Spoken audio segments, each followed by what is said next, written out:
আসসালামু আলাইকুম everyone, welcome to my channel Miss পাসরন। আজকে আমি আপনাদের সাথে শেয়ার করব এক ভিন্ন স্বাদের পায়েস পুডিং বানানোর রেসিপি।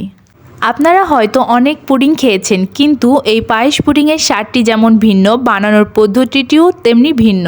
এই পায়েস পুডিং বানানোর জন্য প্রথমে আমি একটি মিক্সিং বোল নিয়েছি। এবার বোলের ভিতর চিনির গুঁড়ো, যেটি আমি ব্লান্ডার করে রেখেছি, আপনারা চাইলে পাটায়ও গুঁড়ো করে নিতে পারেন। এবার চিনি গুঁড়োর ভিতরে একে একে সুজি, ময়দা, পরিমাণ মতো নুন, গুঁড়ো দুধ ও তেল দিয়ে মিশ্রণটিকে ভালোভাবে মথে নেব। মিশ্রণটি মথা হয়ে এলে এবার মিশ্রণের ভিতরে একটি ডিম ও তরল দুধ দিয়ে মিশ্রণটিকে আবার মথে নেব। অন্যান্য পুডিংয়ে যেমন 2-3টা করে ডিম ইউজ করা হয়, আমি এখানে তা করিনি। আমি এখানে ছোট্ট একটি দেশি ডিম ফেটিয়ে নিয়েছি।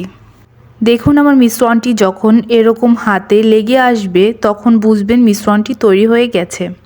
এবার চুলোয় আগে থেকেই 1 লিটার দুধ গরম হতে দিয়েছি।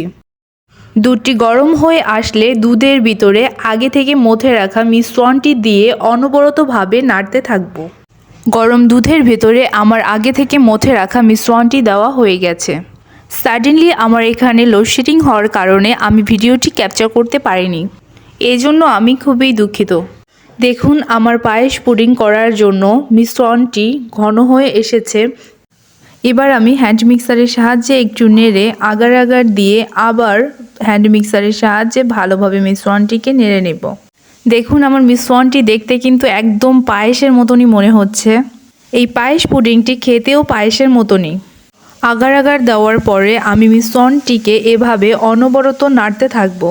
আমার মিশ্রণটির গায়ে আগার আগার সম্পূর্ণভাবে মিশে গেছে। এবার মিশ্রণটিকে নামিয়ে রাখবো। নামিয়ে রাখার পরে আমি যে বাটিতে পুডিংটা সেট করব, সেই বাটিতেই আমি ক্যারামেল তৈরি করে নিব। ক্যারামেল তৈরি করার জন্য বাটিটির মধ্যে আমি চিনি দিয়ে দিয়েছি। চিনিটি গলতে শুরু করেছে। চিনি গলে ক্যারামেল তৈরি হয়ে গেছে, এজন্য আমি বাটিটি চুলো থেকে নামিয়ে নিয়েছি। এভাবে বাটিটিকে ঘুরিয়ে ক্যারামেলটি বাটির চারদিকে ছড়িয়ে দিব। ক্যারামেল গরম থাকতেই কাজটি তাড়াতাড়ি করে নিতে হবে। ক্যারামেল তৈরি করার সময় চুলোর আঁচটি কমিয়ে করতে হবে, না হলে ক্যারামেল পুড়ে যাবে। দেখুন, আমার ক্যারামেলটি বাটিটির সাথে সেট হয়ে গেছে। এবার সেট হয়ে যাওয়া ক্যারামেলের ভেতরে আগে থেকে তৈরি করে রাখা পায়েস পুডিংয়ের মিশ্রণটি গরম থাকতেই ঢেলে দিব। মিশ্রণটি সম্পূর্ণভাবে দেওয়া হয়ে গেলে বাটিটি একটু নাড়াচাড়া করে দিব, যাতে মিশ্রণটি বাটির সাথে ভালোভাবে সেট হতে পারে। এখন আমি পুডিংটি হওয়ার জন্য 3 ঘন্টা রেস্টে দেব। 3 ঘন্টা হয়ে গিয়েছে। আমি বাটিটি ফ্রিজে রেখেছিলাম, এখন ফ্রিজ থেকে নামিয়ে নিব। দেখুন, আমার পায়েস পুডিংটি কতটা সুন্দরভাবে সেট হয়ে গিয়েছে। পুডিংয়ের বাটিটি ফ্রিজে রাখার কারণে দেখুন বাটি থেকে পুডিংটি কিভাবে আলাদা হয়ে আসছে। এবার পুডিংটিকে পরিবেশনের জন্য আমি উপরে আগে একটি প্লেট বসিয়ে পুডিংটিকে উল্টে দেব। প্লেটের উপরে পুডিংয়ের বাটিটি উল্টানোর পরে এভাবে হাত দিয়ে পুডিংয়ের বাটিটিকে নেড়ে দিতে হবে, যাতে বাটি থেকে পুডিংটি ভালোভাবে আলাদা হতে পারে। এবার আমি বাটিটি পুডিং থেকে তুলে নেব। দেখুন, আমার পুডিংটি দেখতে কতটা সুস্বাদু হয়েছে। এবার পায়েস পুডিংটি ডেকোরেশনের জন্য উপর দিয়ে সাদা তিল ছিটিয়ে দেব।